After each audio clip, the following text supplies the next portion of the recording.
गांव में रात को करीब 11 बजे का समय था। चारों ओर सन्नाटा पसरा हुआ था।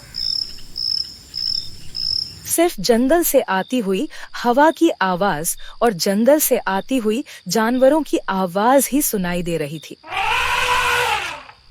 गांव के 3 दोस्त रवि, संदीप और मोहन आपस में बैठकर बातें कर रहे थे।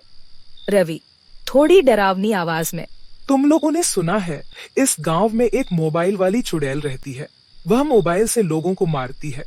संदीप हंसते हुए, रवि तुम भी ना, ये सब पुरानी कहानियां हैं। अब कोई चुड़ैल मोबाइल से कैसे लोगों को मार सकती है।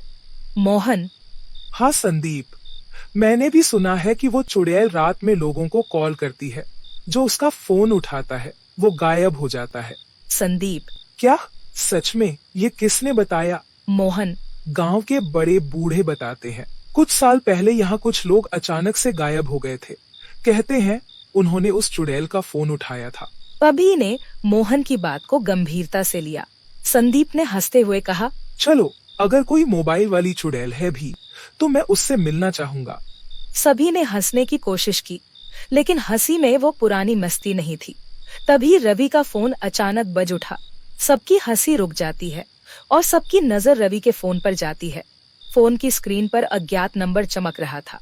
संदीप गंभीर स्वर में, रवि, ये इतनी रात को किसका फोन है? रवि थोड़ा घबराते हुए, पता नहीं, नंबर अज्ञात है। मोहन, उठा मत लेना। संदीप, अरे उठाओ, तुम कुछ नहीं होता। रवि ने फोन उठाया और बोला, हेलो, कौन बोल रहा है? फोन की दूसरी तरफ से एक धीमी और डरावनी आवाज आई, मैं वही हूँ जिसके बारे में तुम बात कर रहे हो। रवि का चेहरा सफेद पड़ गया। उसके हाथ से फोन गिर गया और उसकी आवाज कांपने लगी। उसे लगा कि उसने कुछ गलत कर दिया। वो फोन उठाना नहीं चाहिए था। उसके मन में कई ख्याल आने लगे। क्या सच में वो चुड़ैल है? क्या वो अब यहाँ आएगी? संदीप, क्या हुआ? रवि कौन था? कुछ तो बोलो। रवि ने कहा, चुड़ैल। सभी के चेहरे की हवाइयाँ उड़ गई और डर के मारे कांपने लगे। तभी संदीप का फोन भी बज उठा। सभी ने उसकी तरफ देखा। संदीप ने फोन उठाया, लेकिन उसकी आवाज कांप रही थी। संदीप धीरे से, हेलो। दूसरी तरफ से वही आवाज आई, अब तुम्हारी बारी है। संदीप ने घबराकर फोन बंद कर दिया और कांपने लगा। एक के बाद एक सभी के फोन बजने लगे और वही डरावनी आवाज उन्हें सुनाई देने लगी। अब हालात और भी गंभीर हो गए थे। मोहन, हमें कुछ करना होगा, कहीं छुपना होगा। संदीप, चलो मंदिर चलते हैं, वहाँ हम सुरक्षित रहेंगे। सभी ने एक साथ दौड़ लगाई और गांव के मंदिर की तरफ भागे। रास्ते में उनके फोन लगातार बजते रहे, लेकिन उन्होंने फोन नहीं उठाया। जैसे जैसे वो मंदिर की ओर बढ़ रहे थे, उन्हें ऐसा महसूस हो रहा था कि कोई उनका पीछा कर रहा है। चारों ओर सन्नाटा था, लेकिन बीच बीच में अजीब आवाजें सुनाई दे रही थी।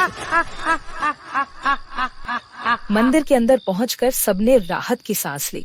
सभी ने अपने अपने फोन जेब से बाहर निकाले और उन्हें नीचे रख दिया, ताकि कोई गलती से भी फोन न उठा सके। क्या ये चुड़ैल हमें यहाँ भी ढूंढ लेगी?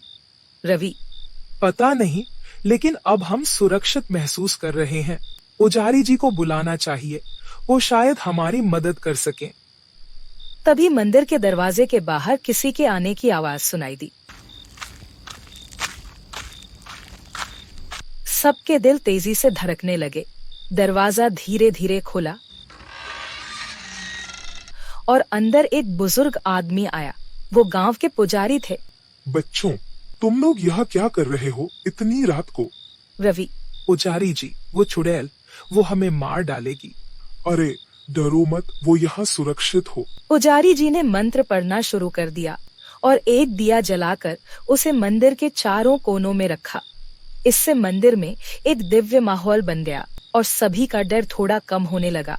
पुजारी जी ने सबको शांत किया और कहा कि चुड़ैल अगर सच में है तो वो मंदिर के अंदर नहीं आ सकती। रवि ने अपनी जेब से एक ताबीज निकाला जो उसकी दादी ने उसे दिया था।